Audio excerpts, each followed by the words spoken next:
School is a place of real stories for every teenager. It's usually where first loves and betrayals are born, and more often than not, teenagers are too toxic for you to come out of there noble and kind.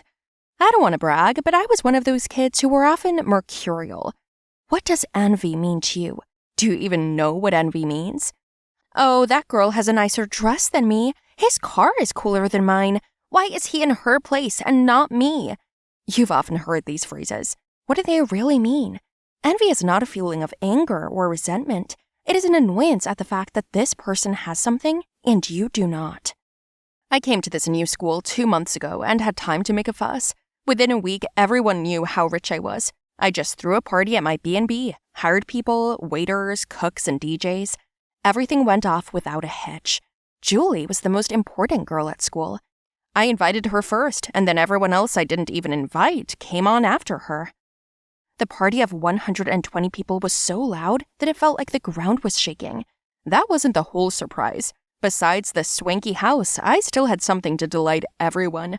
My stereo speakers were tearing up the walls, but suddenly someone rang the doorbell. I opened it and 2 cops were standing outside. Everyone freaked out. The DJs turned off the music. "Oh, ma'am, is that you? Miss Anna?" "Yes, that's me." "Sorry to bother you. I apologize to you and your guests. I didn't mean to. We're just leaving. Go ahead and enjoy your night." Anthony, my classmate, ran up to me. He excitedly began to ask about me and why the police were even afraid of me. I smiled, sat down on the couch, and asked him to get some Cokes from the fridge, and told him they just owed me one. I talked about how rich I was. I saw the delight and hatred and contempt in the eyes of all these people. From that moment on, my popularity increased 1,000 times at school. Everybody greeted me, everyone knew my name, and I was envied by even the most popular girls in school. They tried to make friends with me, but I kept them at a distance. On Valentine's Day, I came to school in a red limousine, loaded all my classmates in it after class, and took them to a restaurant. Some of the most popular singers performed especially for us, even Justin Bieber and Selena Gomez themselves. Imagine the delight of my classmates. All of them, looking me in the eyes, shouted how cool I was. But when I wasn't there, I heard them discussing the waste of money, saying this was overpriced behind my back. Ugh, there's no pleasing people. After I took them all out on the town to another mansion, we had an after party and hung out until dawn. Julie came up to me as I was standing on the veranda drinking coffee. "You look shabby." "Says you." "Yeah, that was quite a party. We didn't like to party before. Before you, everything was different." "Didn't life get a whole lot more colorful?" "You could say that." "Look, none of my business, but who are your parents again?" "Why?" "Just maybe my folks know them. I don't know." "I don't think so. They don't live here." Julie asked some strange questions. Good thing Anthony woke up and started waking everyone else up too. Julie suspects something, I thought to myself and went to my room. Oh, those discussions from the sidelines. They didn't stop for the next 2 weeks. The students were divided into 2 camps, those who adored me and those who were jealous. The latter was more numerous. They wrote my names on the walls of the toilets. The haters wrote anonymous, nasty things about me in messages, and I was so high above it all. When my fancy parties were no longer that shocking, I decided to buy myself a boyfriend. And not just find any guy. I found the most popular K-popper. Let's not name names, though. And he gave me a ride to school one day. Boom. Envy, rumors, raves. Man, did I love it. Every time I came up with something new. Every time I got a lot of attention, and everybody wanted to be me. Everyone wanted to live my life. Of course they did. After all, it was beautiful.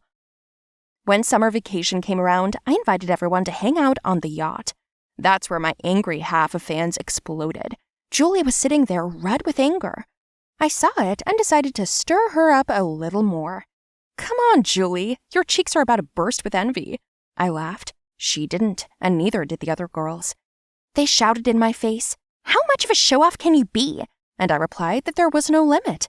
Maybe at some point I lost control of myself. I wanted more of that jealousy, more rage. I called the girls losers and laughed, and that's when Julie got up from her seat. "Even our family doesn't have a yacht. Who are your parents?" I was prepared. A beautiful middle-aged couple came out of the cabin. They charmed everyone so much that my classmates were directly crying with delight. God, what a beautiful life you have. You have everything. Money, looks, a handsome boyfriend, a yacht, and cool parents. I envy myself, I said. Julie came up to me. Are you, by any chance, cheating us? What kind of nonsense is that? Have you got sunstroke? Go wash it off. I pushed her into the water. I thought it was funny. They pulled her out later, and Julie was mad, and I was high. You ask me why I enjoyed it so much? Yeah, I forgot to tell you. She, or rather her mother, had stolen my father from our family. Only Julie didn't know about it. My fame spread all over town. I became a local star, and to celebrate my birthday, the guys themselves decided to throw an outdoor party at the drive-in movie theater. I got there in a white dress, all chic and happy. I spent the whole day anticipating the moment when I would be applauded by half the town. I said my acceptance speech into the microphone. Julie was the host.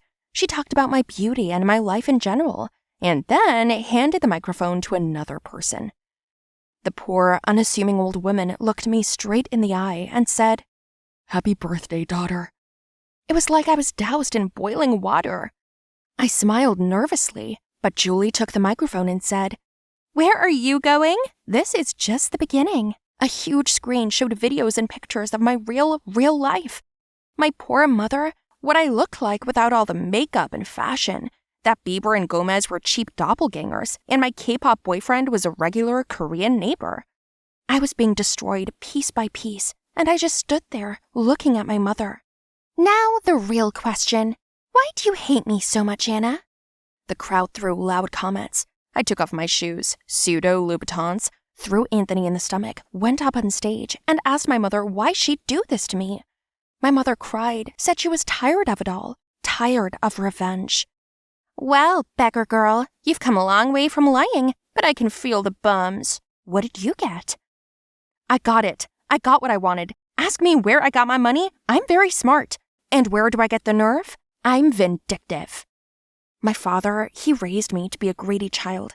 For as long as I can remember growing up, instead of making money, my dad would just sit at home and complain about the government. He would curse the whole world for not having money, but at the same time, he didn't do anything to earn it. My mom worked 3 jobs. She worked her ass off just to get some food for the house. And what did my father do? When I turned 5, he started blaming me for not having enough money. And then he got a job as a janitor. He was sweeping up neighborhoods where cars cost 10 times as much as our house. He went there every day, and when he came home, he poured all that resentment out on me.